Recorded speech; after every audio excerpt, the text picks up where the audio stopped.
Live from Fairlawn Church in Fort Pierce, Florida, you are joining Mark Aycock and Julie Lloyd in the lobby.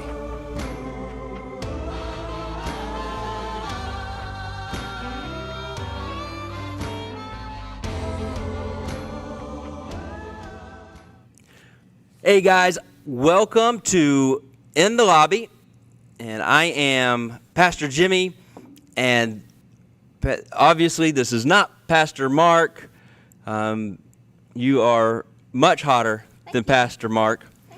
I can't remember your name, like Julie. Oh, Julie. Okay. Yes. Well, I don't know if anybody ever told you before, but you're very attractive. Thanks. My husband thinks so. I'll have to meet that guy one day. So, It's okay. I'm sure all you're like, enough, guys. All right, come on. It's enough that we have to deal with this every other Sunday. But this is my wife, and Julie Lloyd, and this is a big treat because I got her up here to do In the Lobby. And we talked about it, and throughout the week, that was the whole plan, but I wasn't sure because you never know, like when you're going to back out of something, Well, and then I keep asking, have you talked to Mark? Have you talked So- to Mark? yeah. So I just didn't talk to Mark, so then you would just be like, On you have to purpose. do it, yeah. So if not, I would have had to throw Brandon up here, Oh, and then he would have had to do the whole, doing the production and up here for In the Lobby. that would have been awesome to see. And also this time, Brandon actually hooked up a microphone so he can talk. Brandon, you want to say hi? Hi, everybody. So that is Hi, Brandon. Brandon. Hey. Now, here's the thing. He kind of went out on his own and set up this microphone, and now it just kind of all clicked, like why he's doing all this. He's it's like a hostile takeover. Right, He's I can take over anytime I want. yeah, he could. Like you just he's the one that really has Yeah. the power here, because Yes, just he by a has all the switch he could power. turn us off. He could throw whatever he wants up here on the screen. You can put the cameras on selfie mode. So yeah, so this could end up being a show called In the Sound Booth with Brandon. So I think that's his ultimate plan. So maybe next week that's what it will be. But no, we appreciate everything Brandon does with this. It wouldn't be possible without him. But so thank you guys so much for joining in. I know last week Pastor Chantel and Jackie filled in, and they did a great In the Lobby, really a great job with the subject of why worship. Yep. And we enjoyed it. We were listening to it while we were watching it, listening to it while setting up bedroom furniture. Yes. So that's what we were doing. But Yes. so good stuff. So we'll try to do as good as they did, see how it goes. I think that you had a song planned that you're going to sing, and No. you're like, I could sing way better than Chantel. I never I think that said was your that. exact words. Nope. You're like, yeah, she has nothing on me, and I'm going to show her this Friday In the Lobby. No? Was that not you that said that? That was not me that said that. Must have been somebody else. We'll have to find It was that person. probably, Brandon. like, It's probably Brandon, yes. Yeah, that's why he has the microphone. Yeah. He's gonna, at the end, Brandon. You don't want to tune us off because at the end of this, Brandon just may sing a song and try to show up Chantel. So he may. So that only works if you're watching this live, because if you're watching it after that, then you can just go to the end and see it. Like, that guy's not singing at all. So, how should we start this? I mean, I know we were going to talk about marriage, which is, we're married, so that'd be something obvious that you talk about. Yeah. But, most people that are watching, especially if they're from Fairlawn, they know all about me because every other Sunday I share stories about me and different things, and it's pretty much all about me. Pretty much. So That's like that at no, home, too. No, it's not. But how about you? Why don't you share? Maybe some people, they're like, "Whoa, he's married." They No, I would think they never know. think Yeah, that. they would never think I'm married. No, they would never not think that you're not married. Yeah, I know. But a lot of people that's watching, whether they're from the church or not from the church, they may not know a whole lot about you. So why don't we start that off just about you and where you're from and just whatever else that you might want to share, some background. Okay. Well, I am from Kentucky, from Louisville. I was born and raised for 30 years there in Kentucky, and it's a nice change of pace from the big city being here. And I met you here, so I definitely don't regret moving here. I don't know. I'm in school for human services to work with youth and family as of right now. So we'll see what happens with that. I'm married to you, which is a lot of work and a lot of laughing when you don't think something's funny. You don't have to do that. I'm always funny. No. You're the funniest person you know. I am the funniest person I know, yes. It's true. I don't know. Well, what do you want to know? We have 3 kids. We have a few pets. Yeah, a few, yeah. Just a few. Yeah, just Constantly a few. multiplying. Like bunnies. So, one thing, and it wasn't something that we were planning on talking about, but I know, with us, when we met, I was not in ministry at all. No. So, when we met, I was just, okay, here's this guy, very attractive, good-looking, very funny. He's probably a stand-up comedian or something. You were probably thinking, guy. But I was a firefighter. And I don't want to say just a firefighter, but I was I worked for the fire department. I worked side job at the hospital. Mm-hmm. And the ministry is something that kind of just, bam, just happened. Yeah. So why don't we share a little bit about that? Because that's something that we don't really talk about a whole lot. And, we got together, and then it was, you asked me something about firefighting, if that was the best job I ever had. And we never really talked about when I was in the ministry before, because I started preaching at 17, and then I became a youth pastor at 19. And for several years, that was the ministry, and then did youth conferences and stuff. But at the time we met, I wasn't in ministry at all. I was actually in a period of time that I was running from God, and so that never even came up. I don't even know if it ever came up until that moment when you asked me that. But I said, no, actually, I think it did. the best job I ever had was as a youth pastor. And we started talking about that a little bit, and you said, well, I would support you if you ever did that. And I told you at that time, I said that would never happen, because with that, I was married before, divorced, not just once, but twice. So one that was like, especially back in the 90s stuff, that was like a big no-no with the church and stuff, divorce. So I just kind of gave up on it, and I didn't really think much about it when you said, if you ever want to do that, I would support you. And then it was just a couple of days later that a pastor friend of mine put on Facebook, of all places, something about, me becoming his youth pastor, and then we talked about it. So how about that? How was that, like, in that whirlwind from that moment, if you can remember back then, and then looking back from that all the way to where we're at now? I remember very, very clearly the conversation. We were laying down in bed, and we were talking about what we would, what we would want to do.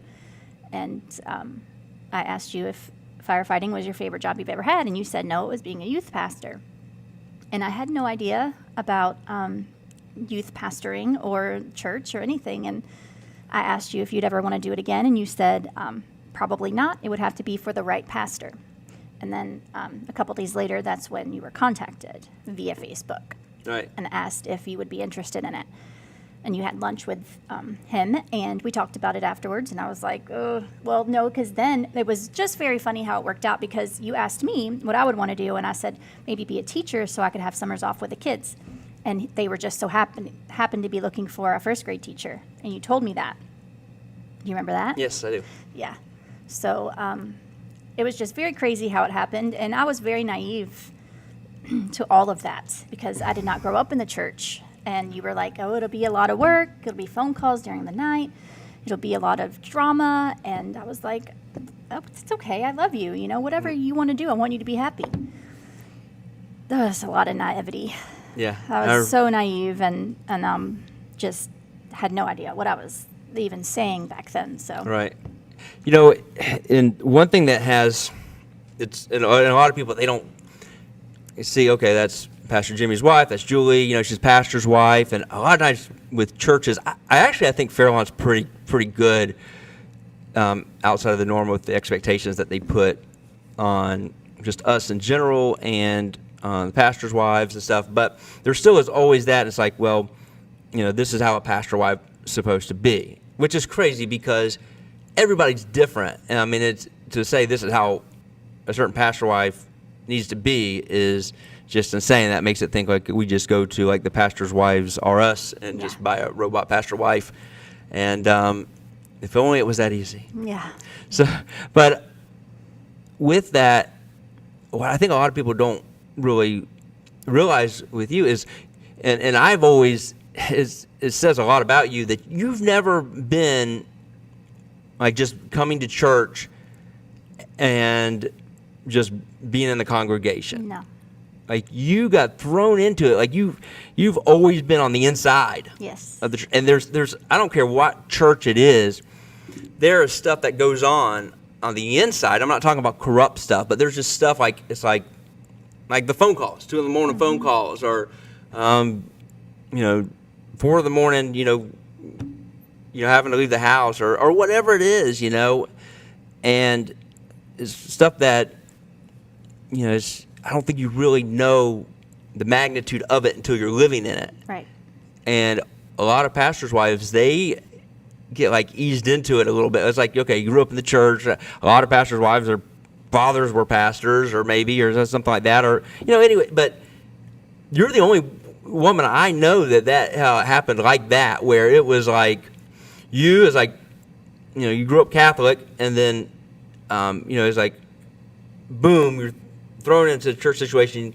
You start your relationship with Christ. You get saved, everything, but it's all happened like at one time, and it's just like boom, and now you're thrown into the middle of it, and people are coming to you. I mean, at the time, granted, we were youth pastors, but still, it was like you just kind of got thrown all into it, and it's just like I can remember. I don't know if you remember this. We were only like maybe a month in, and something didn't happen like the way that we wanted to happen. You're like, I'm done. This is over. I'm not coming back. And I don't remember what that was. So, and then we talked about it, and I mean, man, just to think about, we could talk for an hour. I think just on that of like just going down that timeline. Yeah. But to think like where we were then, and then how God has moved it, and just like at warp speed. I mean, it was like 5 years ago. We never thought that this would be, here at Fairlawn. And I mean, we were talking about, our daughter goes to school across the street. And we're talking about just today. We're talking about 2 years ago for open house. We parked here in the parking lot here at Fairlawn Church, not even giving it a thought that hey, who would have thought 2 years later we'd be sitting here in the sanctuary doing in the lobby, So it's really surreal with that. But and that's one thing with you, it's always it's just really stood out to me. It's just how you were thrown into it, and how you've had to adjust, and how you've had to really sacrifice, and it's definitely not. It's been easy. If we did a like a reality show, the Lloyds, and all the cameras were in the house, man, that would be interesting. Gosh. Just a different, with the dynamics of 3 kids, and to throw all that on. Also, when we were first in the ministry, and I came back into it as youth pastor. We had the 3 kids, and for the first few months, everybody just kind of thought, okay, Jimmy and Julie, they've always been together, and all 3 kids are theirs. And people would say stuff, and I was like scared to tell them, because I was like, what are they gonna do if they find out, I've been divorced twice, and I've told that story so many times about just how once I did start sharing that weakness and that thing that I was so embarrassed about, how God's used that. But I mean, we could even do a whole segment on like just blended families. So not only were thrown into the ministry, not only were you thrown into the ministry like that, but the kids, all three of them. Yes. And Kinsley's really the only one that from 2 years old on up, grew up in the church, and it shows because like she walks around here like she owns the place. Oh, yeah. I'm surprised she's not in here doing it in the lobby. I really am shocked. So, but it was a lot of adjusting, and Still is. for anybody that's a step parent out there, that the blended families are not easy. No, any family is not easy. I mean, it takes work. Anything worth having takes work. It don't just happen. So many people think like marriage, and it's like, and it should be easy because we're in love, and it's like, well, no. If it's anything that's worth having, it takes work. So and it's been some work within the family, just keeping that together. And even with that, if we had video cameras and showed a timeline about like from 5 years ago where our family was to now, I mean, wow, it'd be kind of cool, for that. I don't know if we would be able to watch it. No. I don't know. Probably not. But God's brought us so far with that. So I wanted to share that before we kind of get into everything else about that, because of just knowing that. And also, you do the animal ministry here at Fairlawn, which your email address is the Helping Hand Animal Ministries, Julie. helpinghandanimals@gmail.com. Yes. So with that, and then mine is jimmy.fairlawnchurch@gmail.com. I think Brandon's going to throw those down there, so see them. So and also, you are kind of like our freelance designer. Like Yes. I got the cup right here, the In the Lobby cup. Here, when Mark decides to come back, he has one waiting for him. Mark, he tried to get me to use your cup, but I have too much respect for you. I didn't do it. She was just afraid that that Mark maybe drank out of it. No, I was not. Let's see, our name right there, Jimmy. Julie designed these, and then our In the Lobby. We got the new one, the black backdrop, so we don't have all that white pulling it in there. And then on our shirts, our FC, also designed by Julie. So yeah. Thank goodness we don't have to pay you for that. just freebies. Yeah.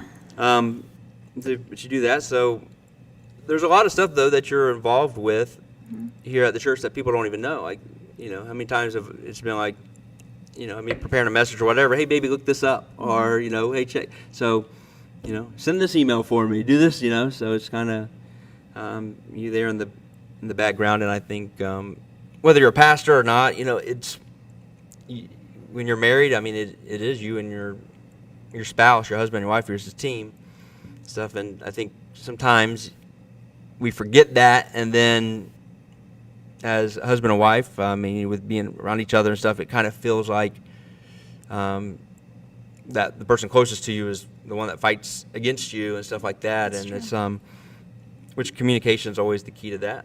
And I wish I could say we always had the best communication, but there's times we get into that too. So, we're human. Yes. And that happens.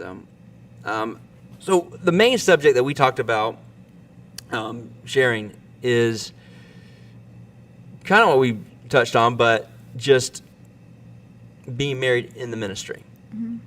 And I know I've talked to you about it a lot.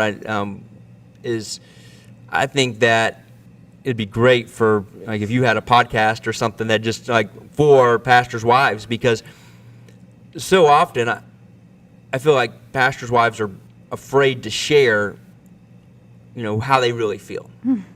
And one thing that I've heard a lot is, people say, I love your wife, and she's not like just a typical pastor's wife. And I can say that's one thing that you definitely are not a typical pastor's wife. I do not want to be.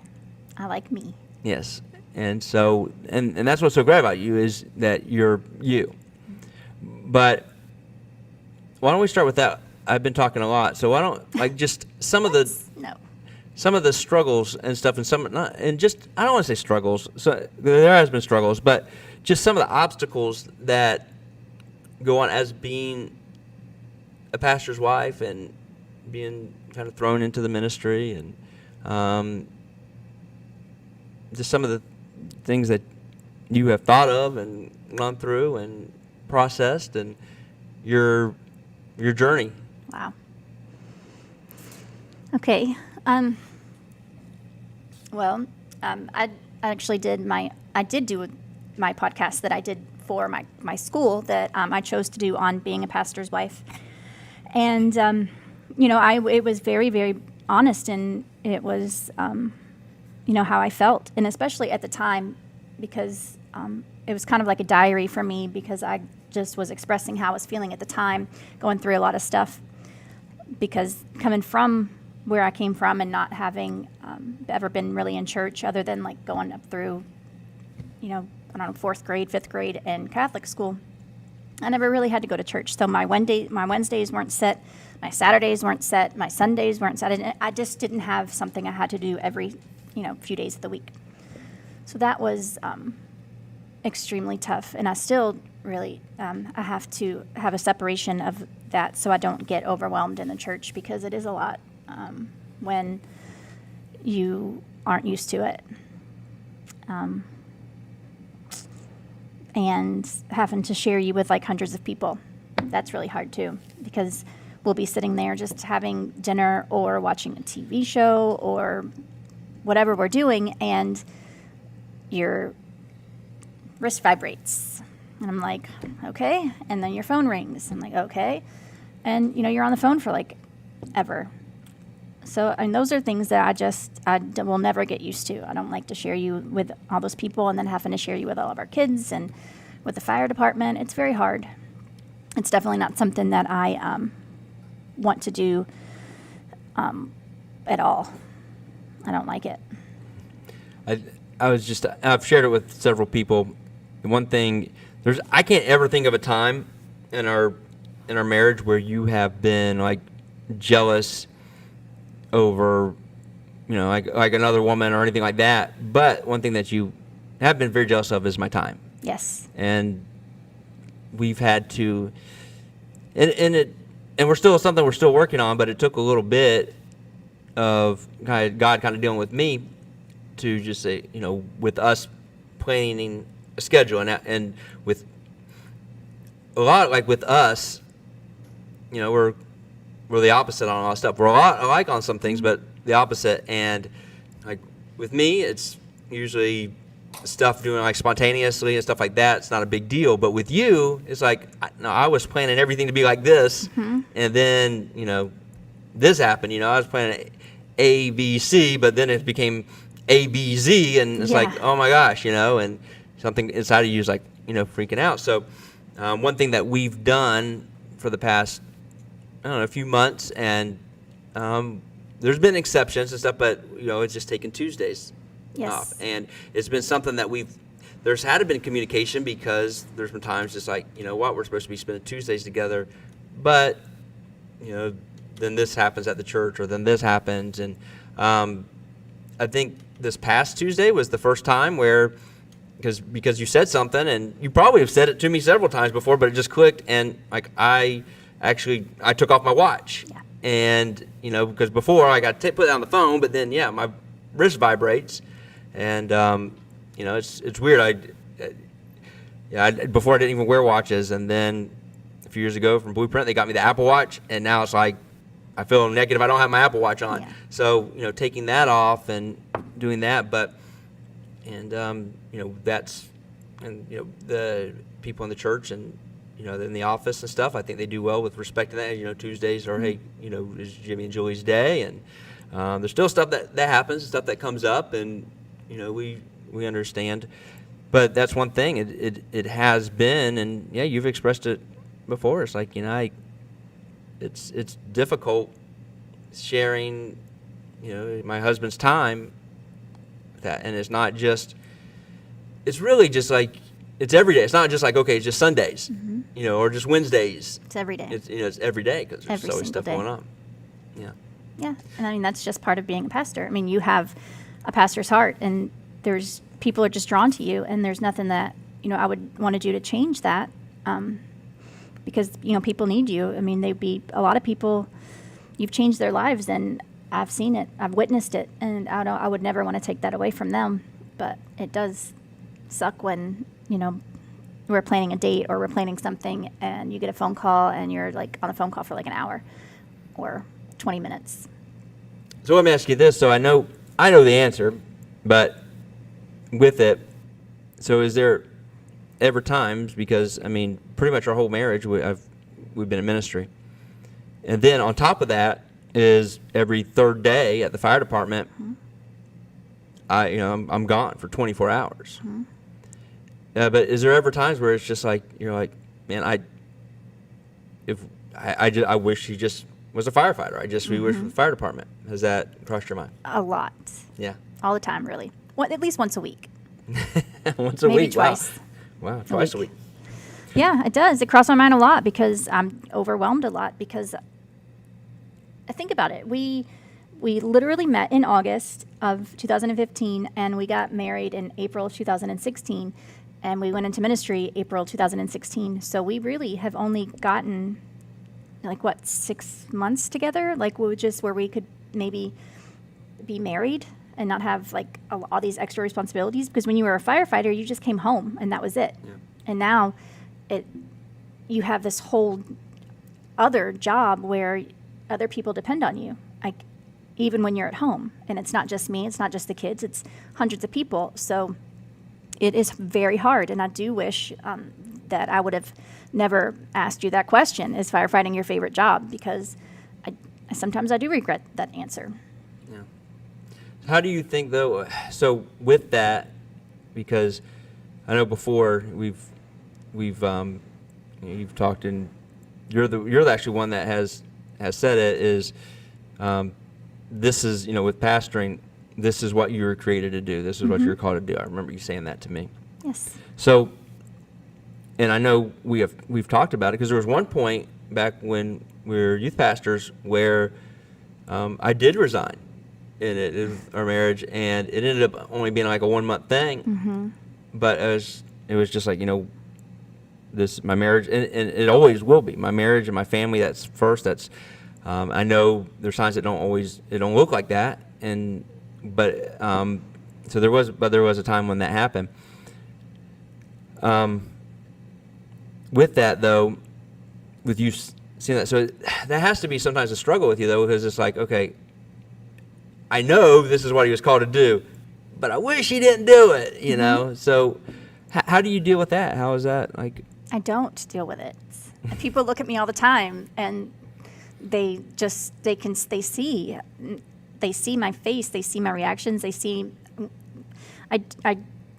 I withdraw a lot of times because it's upsetting. I don't know how to handle that because you're so different. I do love people and I enjoy, having conversations with people and helping people. I mean, that's why I started the Helping Hand, but I am very jealous when it comes to my time with you, and it sucks when I have to share you with people. And I don't know how to handle those feelings, so a lot of time I'm just withdrawn and I just kind of go into a corner and just play out the motions of what I'm supposed to do. Well, I have throughout the time here at Fairlawn, we're on our second year now with that. It's crazy to think that's been almost a little over a year. And I remember when we were first offered the position and coming here, and we talked about it, and I told you, I said, if this isn't something that you feel like you could handle, that you want to do, you were not going to do it. And your response, I don't know if you remember it, but it was like, there's no way I could say no. It's what I would never. You're supposed to be doing. Yeah. So that's taken sacrifice. I don't think anybody, unless you are a pastor's wife, or maybe if you were a pastor's kid or something, you might kind of know. But I don't know that just regular people in the congregation or out there really realize the sacrifices that a pastor's spouse. And I don't want to just say pastor's wife, because there are women pastors out there too, where it's the opposite, and it's the husband. So I don't know if people really will ever fully grasp what the sacrifices that not only the wife but the kids too, because it takes me away from the kids, and then a lot of times it puts that on you, back on you with doing that. And So, and I feel like with the kids, I'm very, hands-on with that. And, the kids are really, all three of them right now are, have been working in the church and helping with the church and stuff like that. Has become a big part of their lives, but it's taken some time even with that. Yeah. So, I don't know that anybody ever, I don't know that, just normally, and I think that's why I believe it's important for you to share that, because not just so that it's like, okay, people, so they know, hey, how much I sacrifice, so for a pat on the back, but, I know that there is a lot of spouses that are in the ministry that feel the same way, and they feel like they're all alone and they don't have anybody to talk to. So that's the reason I was really excited when you said, hey, I'd like to do it in the lobby with you sometime, and it just kind of worked out for this week. But I was excited about it because it's like there's a voice in you that needs to be, for it to be heard, and I believe that God has, He's created you the way that He has, but it's also, you can minister to so many other spouses out there that are going through that same thing and doing that, and not to where it's like, okay, we got all the answers, because obviously through this conversation, it's very, like, none of this was scripted, so it's very real of just you sharing, hey, I'm still dealing with this, or even when I asked you, how do you deal with it, it's like, I don't, so so it's not just, okay, we accomplished this is done, now we're here and we can counsel and tell everybody else and write a book about the 7 ways to be married in ministry. There's no answer that is going to be the correct answer for how to be married in ministry, because everybody's marriage is different. Right. So through that, I'm saying we're not here, obviously not saying, hey, we have all the answers, because we don't. But I believe that there's just, with you, it's so important for your voice to be heard and for you to be there. And, that's one thing, with doing the podcast that you did for school, and there was only like a really handful of people that heard it, but I mean, it was as real as it gets.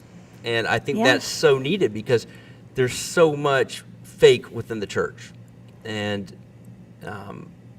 especially growing up in it, I've seen a lot of it, and like, there's nothing fake about you. Like, you are as real as it gets. Like, it's so, and with that, people need to see that, and hear that. Say, hey, I don't have to be this certain way. And for pastors and husbands or anybody, it's like,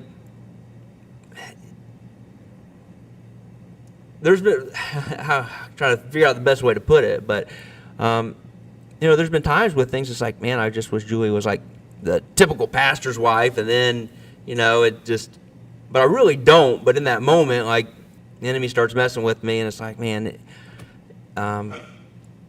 but I think as pastors, it's too, we kind of, at times, expect our wives just to kind of fall into that, our spouse fall into that certain category.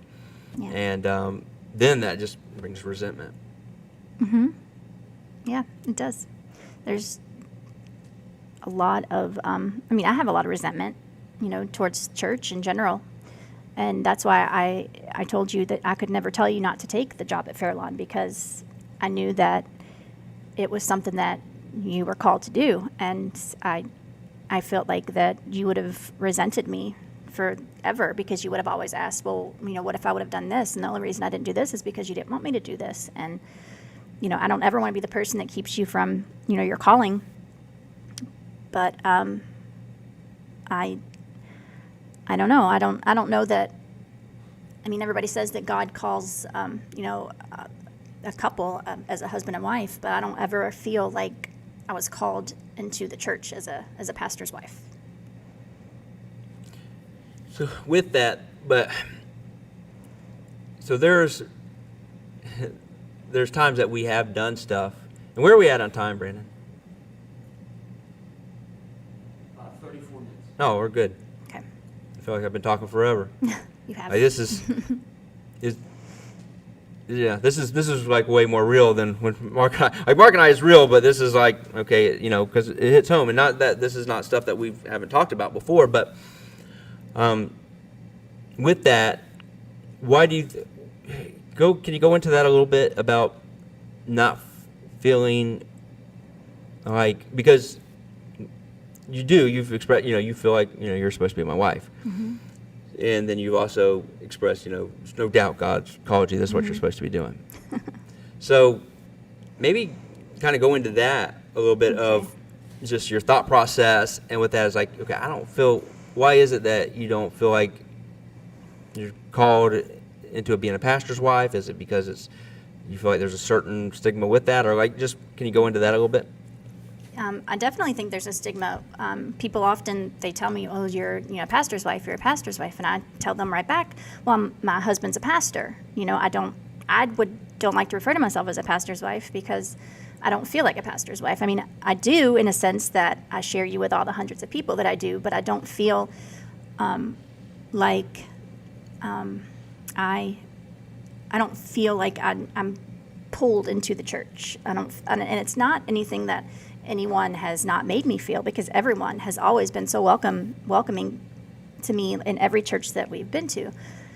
But I just don't I don't have that feeling that that you have, and it's probably because I don't have a pastor's heart, But I don't know.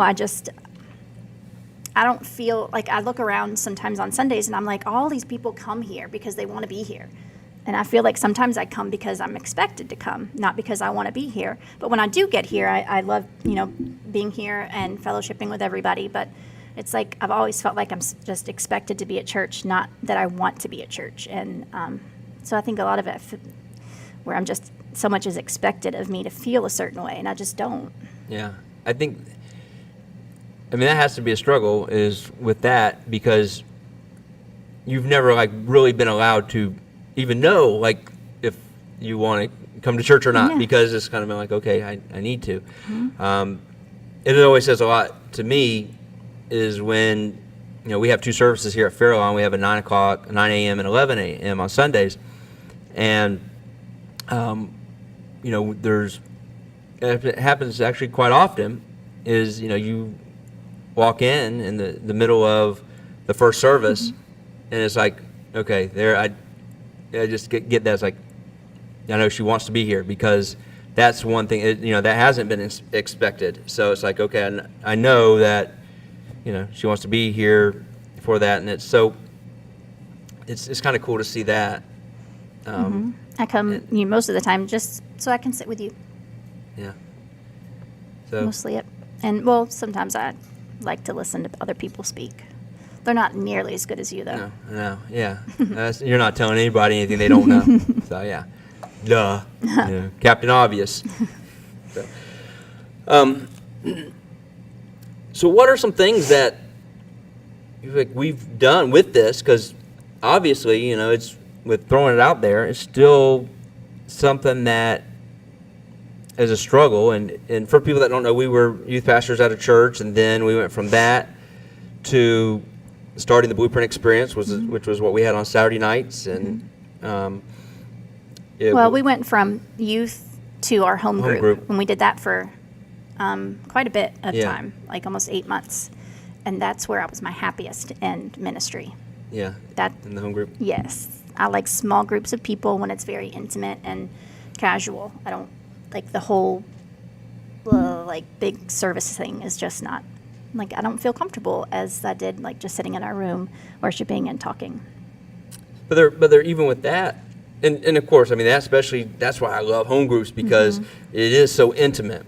Mm-hmm. And I was telling someone not too long ago, they started a church, and it's in a living room, and they were asking me, because that's how we started the Blueprint, and they were asking me, how do we get it where, people take worship, I don't say serious, but, everybody's just kind of sitting around and stuff. And my biggest advice to them is, don't try to make the church at home like a church in the sanctuary, because mm-hmm. there's something about that. There's a need for that too, and that's mm-hmm. why, my heart is always going to go, is towards, home groups, because it gives you the opportunity to be intimate. Instead of having 100 people, you have 10 or 15.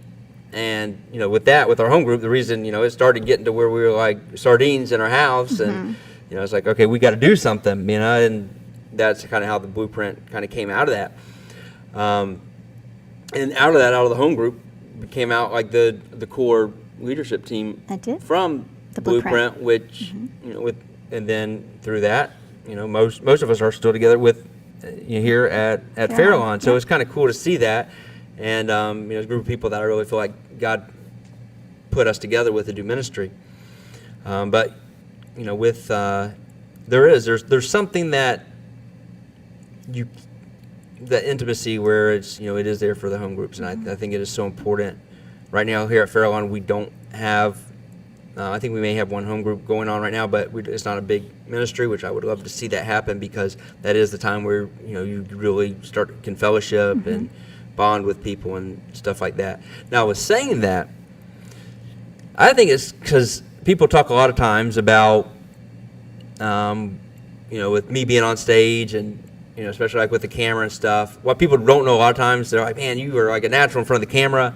Here in the lobby is a little different because we just go through straight, and I can't be like, cut, let's redo that. But like those other short little videos, what people don't see is like, it's like on take number 20. Oh, yes. So that, but I've seen it, and other people have, like, you do have a good stage presence too, especially there's been times back with the Blueprint, we used to do what we called hosting. Yeah. And we'd get up there and we'd do games and stuff before church, and we've talked about possibly maybe eventually doing that here at Fairlawn too. But there's times that I've seen you like in your element in front of like a larger group, and it's cool to see that too. So I think sometimes you don't give yourself enough credit with that, because, you know, it's, you know, I like little small crowds, and maybe, I don't know, maybe it's because, you know, we're up there doing it together, I don't know, but you do really well with that. You definitely are in your element, like when the small groups, just like when we do the ladies' brunches, you know, and stuff. And I'm here doing stuff around the church, but I see that, and, you know, the fellowship, that's where some of the women in the church have gotten to know you and things like that. And then even before church and after church, you just spending one-on-one time. And I mean, that is where you thrive, because, you know I like spending one-on-one time with you. So, you know, maybe a little later we'll get a little more one-on-one. No. We have way too many open houses and stuff to do tonight, baby. And a dishwasher to install. Maybe if you get that dishwasher put in, we can spend some one-on-one time. All right, guys, that's it for in the lobby. We're yeah. All right. Yeah, see what she did there? Yeah. Now the dishwasher definitely going to get installed. Yeah, that's it. I needed it installed, guys. So with that, I wanted to share in Ephesians chapter 5, 25, 33, it goes into husbands and wives, and I had it here. I got it on the screen here, so I'm going to read it first. And this version, what version is this here? This is probably... It's not the Passion. I'm going to read it in the Passion, but this is probably, they don't say right here, but it's probably New King James. It says, you know, Ephesians 5:25, it says, you know, for husbands, this means love your wives just as Christ loved the church. You know, he gave up his life for her, talking about the church. And then in the Passion Translation, how it says, it says, and to the husbands, you are to demonstrate love for your wives with the same tender devotion that Christ demonstrated to us, his bride. And especially with us, husbands in general, I mean, I don't want to just, you know, there's people that's watching this and they're like, well, this isn't for me. I'm not in ministry. I'm not a pastor. But just in general, sometimes we kind of forget that, you know. We're supposed to love our wives like Christ loved the church, and who he gave his life up for, you know. He still loved people and asked his Father to forgive people that, you know, spit in his face and slapped him in the face. You know, I was reading scripture just the other day, how the Passion Translation puts it is, they spit in his face, slapped him in the face, and then other of the Pharisees punched him in the face. I'm like, man, that is like extreme. And he still just took it and said, I'm still dying for you. And It's love. that's, I mean, it's definitely 100% true love. And I'm not ever saying it. One thing I'm not saying is any husbands or wives God's not wanting you to be a punching bag, so don't think, okay, I just need to take, that's not what I'm saying at all. But, there's times we kind of forget that, we're supposed to love our wives like Christ loved the church. And not how Jimmy loved the church, and it's not Jimmy, you need to love the church like Christ loved the church. I'm supposed to love my wife. I'm supposed to love you like Christ loved the church. And there's times for 100% that I forget that, and I don't. And then the next one I wanted to read, the next Bible verse is it's Colossians 3:19, and reading that in the Passion Translation is, I should have marked these. Mm-hmm.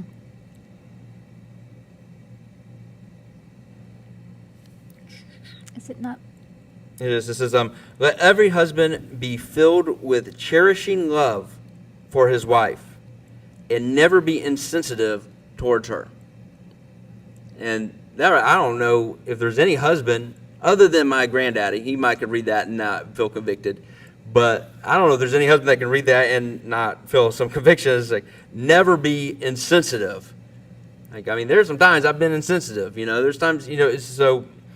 I mean, there's a mandate. There is of how husbands are supposed to love their wives, and the opposite too. How wives are supposed to love their husbands. But me being a husband, just pointing that out, like my number one ministry, it should be you. And there's definitely been times where I failed to show you that, and I've asked for your forgiveness on it before. You always do. You always do that, and that's part of marriage, is just constantly forgiving each other before they even ask. But I'm 100%. There's been times that I kind of forget that, and then God kind of has to take me on this journey and show me, all right, Jimmy, you're wrong. And I was teasing somebody the other day, just yesterday, with somebody on staff, and I was telling a story, and I was like, Julie, it was like something that we had like talked about, like, and not like in something like serious as this, just a story, and you're like, I think that the story went like this, and I was like, no, it went like this, and then that person told me the story, and I was like, oh my goodness, I'm gonna have to go to Julie now and tell her she was right. Oh, what was the story? We'll talk about it later, but you would know. You'd be like, oh yeah, it's not that big of a deal. And then it was actually the pastor that we sat under as youth pastors. One thing that he said that has always stuck out to me is that the husbands, that your wife is your garden, and you're the gardener, not. The husband's not the wife's garden, because you're like, well, how about me, but, if we're supposed to love our wives like Christ loved the church, I mean, I never saw a time where Jesus was like, when are these people going to start doing stuff for me? It's never. So with that, as husbands, our wives are our garden. And something that he said all the time is, if there's weeds in your garden, you're obviously not taking care of your garden. You're off, if we, neither one of us are big gardeners at all, but, if you plant a garden, whether it's flowers, fruit, or whatever, if you just throw those seeds down there and then you walk away, it's going to be very rare, unless maybe some tomatoes, which tomatoes are gross. Banana trees. Banana trees, yeah. But it's really hard to just throw seeds down and for it to produce any fruit. Right. But we know people, we know there's one lady in our church that that is like her calling to be a gardener. And like everything she touches like just grows, but but we've seen her. She spent hours, even stuff here at the church, hours taking care of stuff, and then we see the end result of that, which is something beautiful.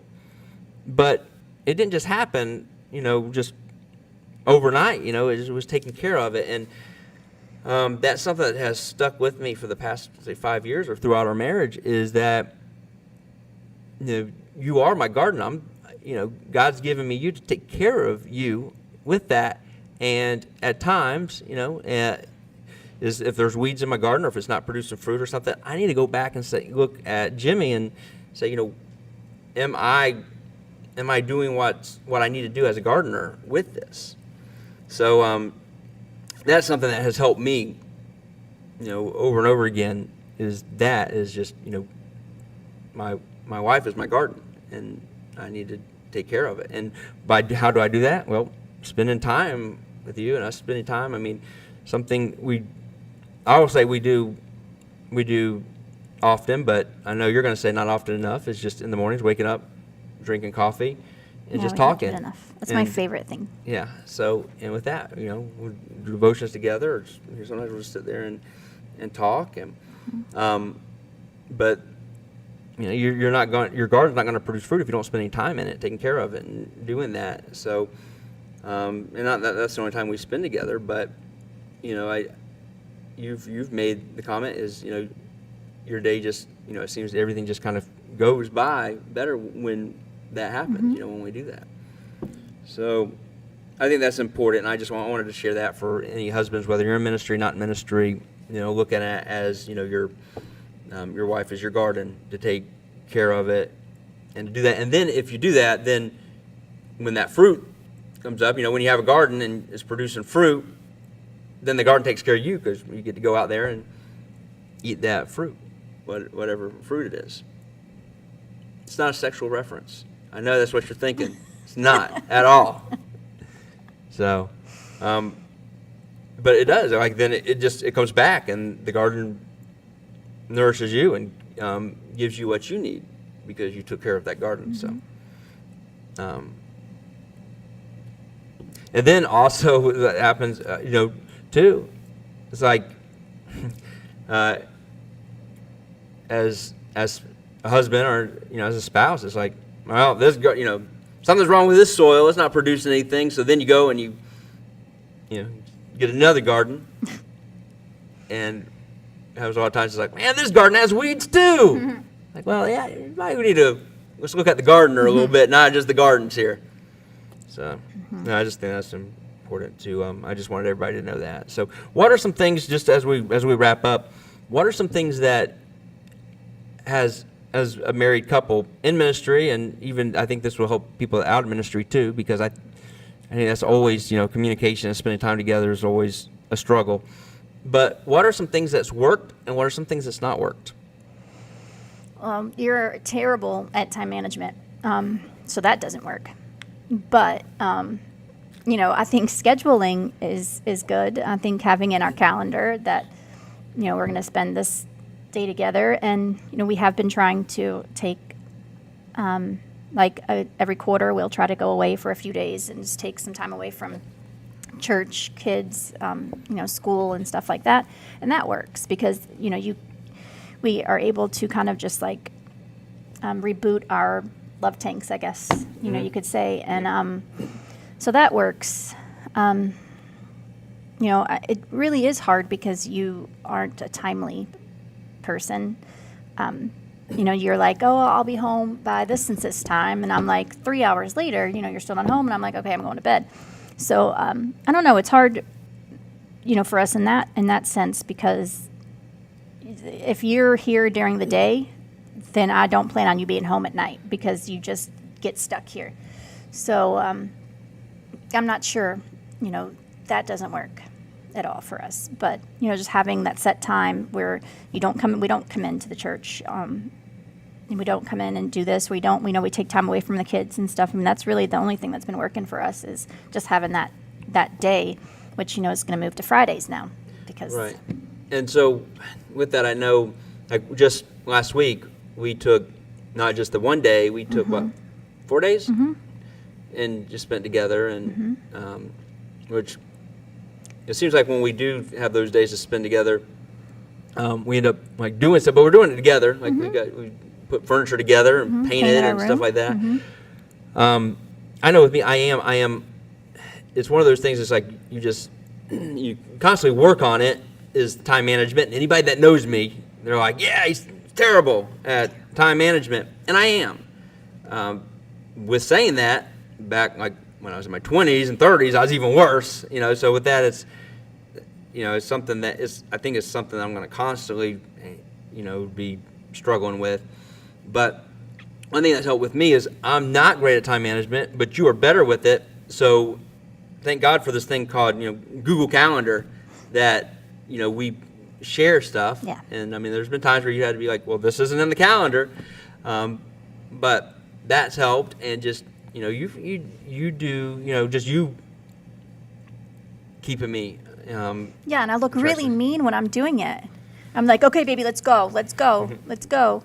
And have to go sometimes with you places so I can make sure that you leave somewhere on a certain time. And I look like a meanie when I am pulling you away. Well, I think it's no secret that in this marriage, like, I'm the nice guy and you're the mean person. Every marriage has to have a nice guy and a mean one, and that's you. So that is actually really accurate.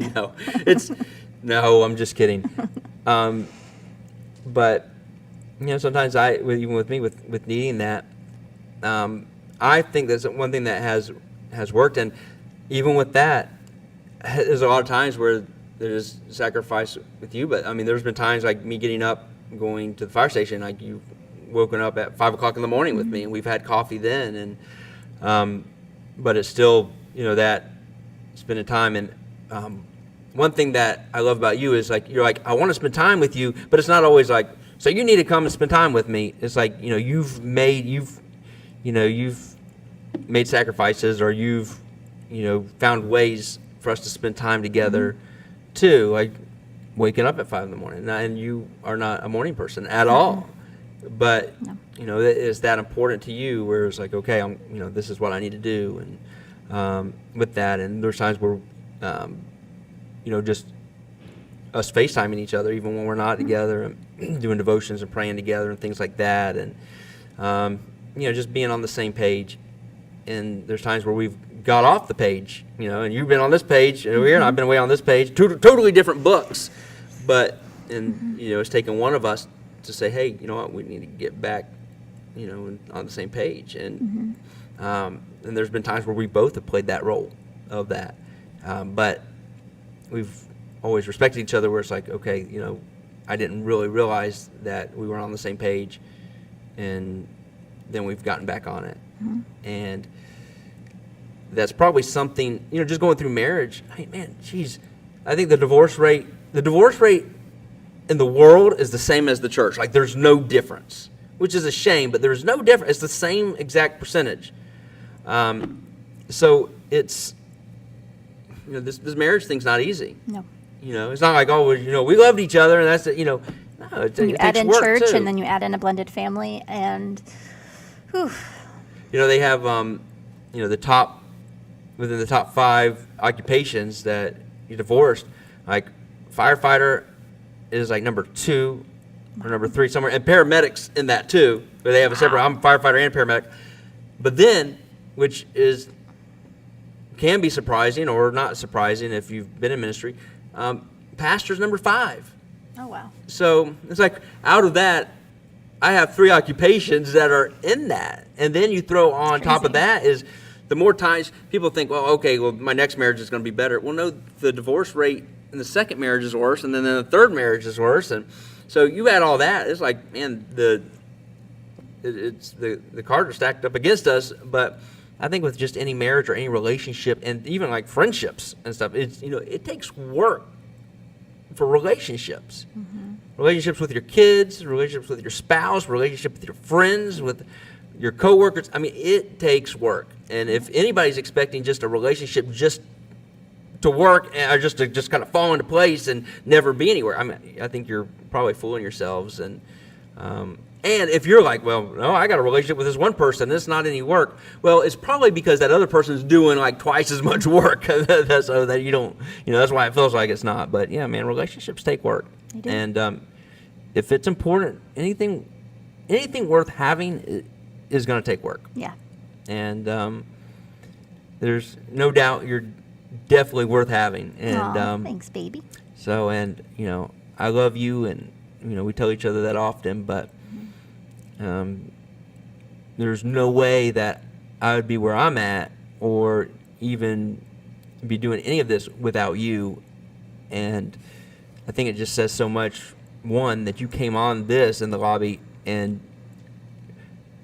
like I said, there's one thing Julie's never, and that's fake, but just saying how it is. Like, it's funny, anytime, like, you get the microphone, I'm like, oh, am I going to have to fix this? And I never do. It's God always just works it out, and he puts the right things, but it's really been cool to see, like, even I think the stuff that God has showed me and stuff that I've noticed that God doing it within you that you probably don't even realize. It's been really cool to see that, and I constantly thank God that I get like a front row seat to that.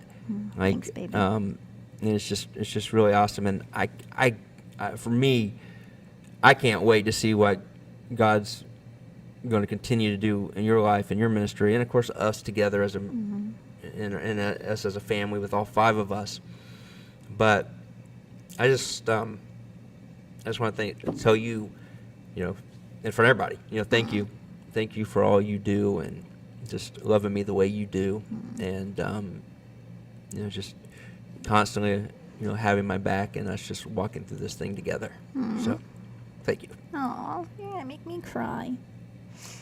So Well, I also want to add this is that I am able to come up here and like speak the truth and speak how I feel because you don't have expectations for me. And so I don't have to be the typical pastor's wife. And you allow me to feel how I feel and not feel it in secret. And so I appreciate that because I can't imagine having the feelings that I feel and not being able to talk to anyone about it because I have to feel shamed for feeling it. So yeah. I appreciate that you let me be who I am and you let me be that person even in church. Yeah. So thank you. And I love you. Love you. So, all right, guys.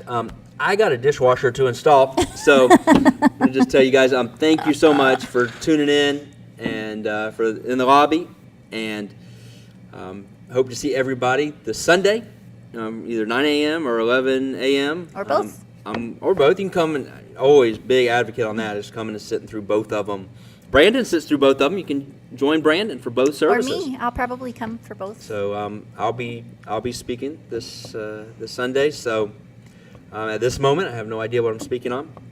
Well, I kind of have an idea, but I'm not sure. The message hasn't been written yet. But anyways, guys, thank you so much. If you are a part of the Farallon family, thank you for doing life and ministry with the Lloyds, and especially big thank you and shout out to the Aycocks for doing that because they got 2 Lloyds to have to deal. Well, really 5, but they got especially us, and that was definitely a relationship and a friendship that God put together because there's been times where we've cried on their shoulders, they've cried on ours, and just it's really cool that God put us all together. So big thank you and shout out to the Aycocks. And We love our next week I should be doing this with Mark. He should be back, if he gets back from his vacation in Hawaii, But anyways, all right, thank you guys, and look forward to seeing you on Sunday. All right, love y'all.